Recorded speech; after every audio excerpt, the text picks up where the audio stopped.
Alright guys, sorry for getting this video out so late. I was in class all day until about 5, so I didn't have the opportunity to make a video until just now, but Damian Lillard is a Milwaukee Buck. I can't believe I'm saying that sentence right now. This is one of the biggest trades, free agent signings, whatever, in the history of Wisconsin sports. Honestly, I cannot really think of an equivalent. Maybe signing Reggie White, yeah, that would be a good equivalent, although it wasn't a trade. But signing Reggie White in free agency in the early 90s, that would be about the equivalent of Damian Lillard coming to the Milwaukee Bucks. That's how big this seems to me as a Milwaukee Bucks fan and as a Green Bay Packers fan as well. But Damian Lillard to the Bucks, I mean, I didn't even have this on my radar, to be honest with you. I didn't even have it on my radar. I was of the opinion that, yeah, any reports that the Bucks are talking with the Trailblazers, which I had seen a few in the days leading up to this, I had just immediately written off as John Horst is doing his due diligence.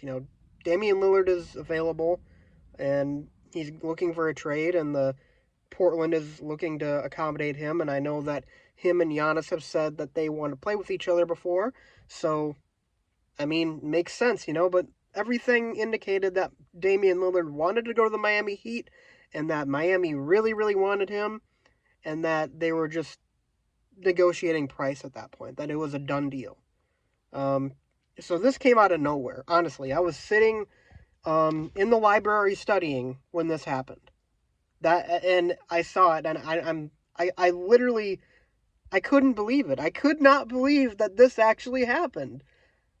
Milwaukee is not a top-tier free agent destination, not a top place. People are saying, I want to be traded there, But especially with how firm Damian Lillard was that he wanted to be traded to a place that he wanted to go to, that's huge.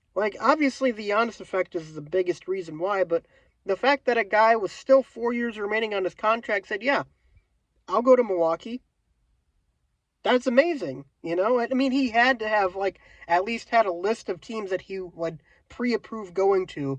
I don't necessarily believe anymore, anyways, that it was Miami or bust for him, seeing as how this deal got done. I'm also shocked that the Bucks gave up relatively little for Damian Lillard. I mean, this trade, I feel like there's a lot of teams that maybe could have offered more than the Bucks did. The Bucks gave up Drew Holiday, who I'm going to miss, to be honest with you. Drew Holiday had one of the biggest, if not the biggest moment in franchise history, the Valley Oop, stealing the ball from Booker, sealing the title, or Game 5 anyways. I'm going to miss him a lot. But Drew Holiday, Grayson Allen, 2029 unprotected first, and pick swaps in 2028 and 2030. That's not a lot for a guy who was on the NBA 75 list. Damian Lillard is a first ballot Hall of Famer. He is, among the greats to ever play the game. And he's coming to Milwaukee, and that's all we gave up. That's absurd to me. That is absurd to me. I cannot believe that as a Bucks fan. And the idea of a trade of this magnitude happening with the Bucks that didn't involve someone like Giannis going somewhere else, but someone instead coming here is almost unfathomable to me. 5 years ago, 6 years ago, I could have never imagined that happening. Not at all. That just goes to show how things have changed. How this team was changed by Giannis, by the organization building around Giannis. They have done an A-plus job at doing everything they can to keep this team competitive and keep Giannis wanting to stay in Milwaukee. And we are so blessed to have somebody like Giannis who prefers the small market, less media attention kind of thing.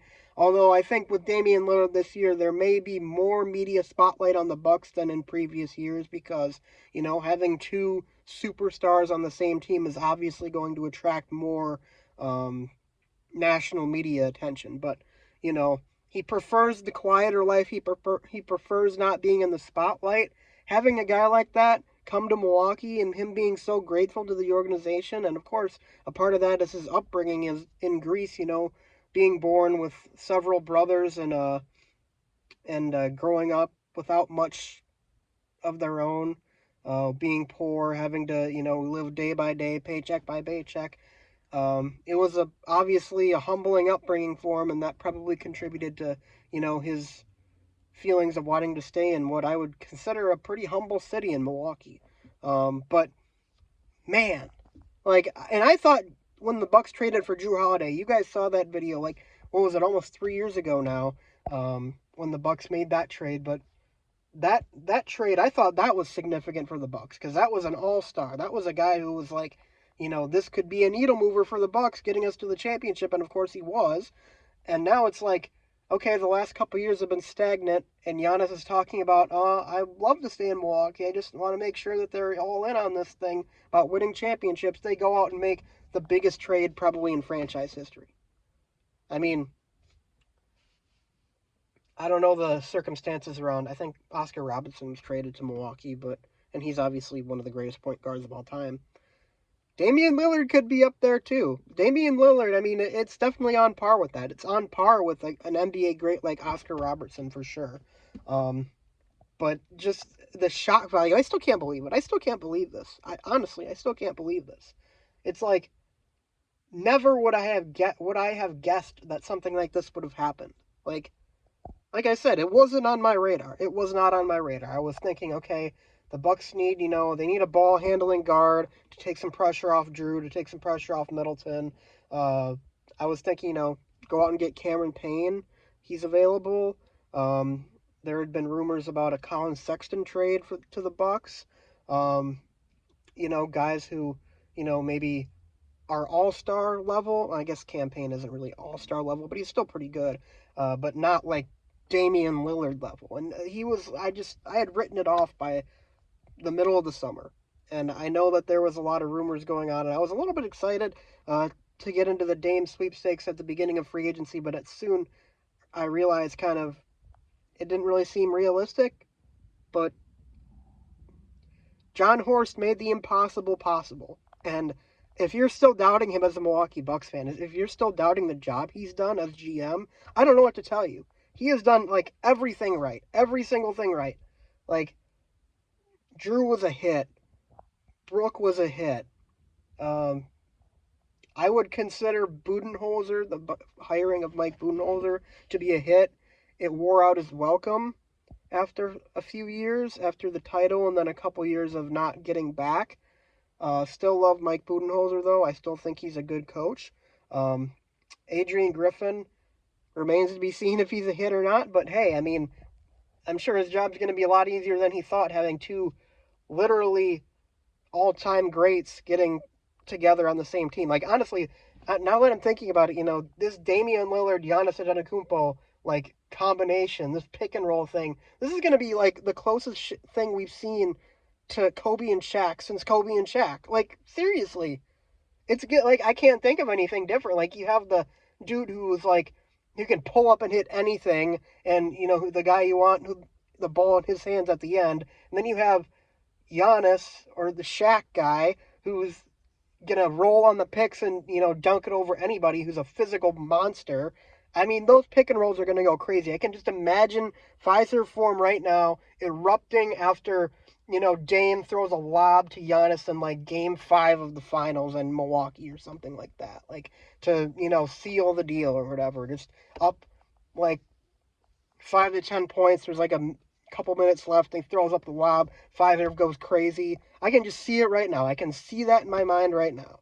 And it's just an insane thought to think about. And everything that's happened to the Bucks in these last few years, I just could not have envisioned when I began rooting for the Bucks back. It was like 2013, 2014, right at the start of the Giannis era. That's when I really became a fan. I just couldn't imagine this. I mean, we were fighting for a freaking stadium for long time, and there was like a doubt that Milwaukee would even get to keep the Bucks. And it all started with that getting that stadium done, and Giannis becoming a superstar and wanting to stay in Milwaukee, which was like unheard of, unfathomable for a superstar player. I mean, it's just incredible. And these next 4 years with Dame, I'm assuming it's going to be 4 years because that's what's remaining on his contract. He'll be, what, 37, 38 by then. He might retire. I don't know if he has a ring or two. Who knows? But these next 4 years, they are going to be the golden era of Milwaukee Bucks basketball. So you guys better get ready. I know I'm going to be ready. So anyways, guys, that's all I got to say in this video. Just wanted to share my reactions to that news with you. Too big of an opportunity to pass up making a video on. So in the meantime, guys, thanks for watching. I'd love to hear your guys' comments in the, or thoughts in the comments section below about Damian Lillard becoming a Buck. But until next time, guys, I'll see you later. Go Bucks.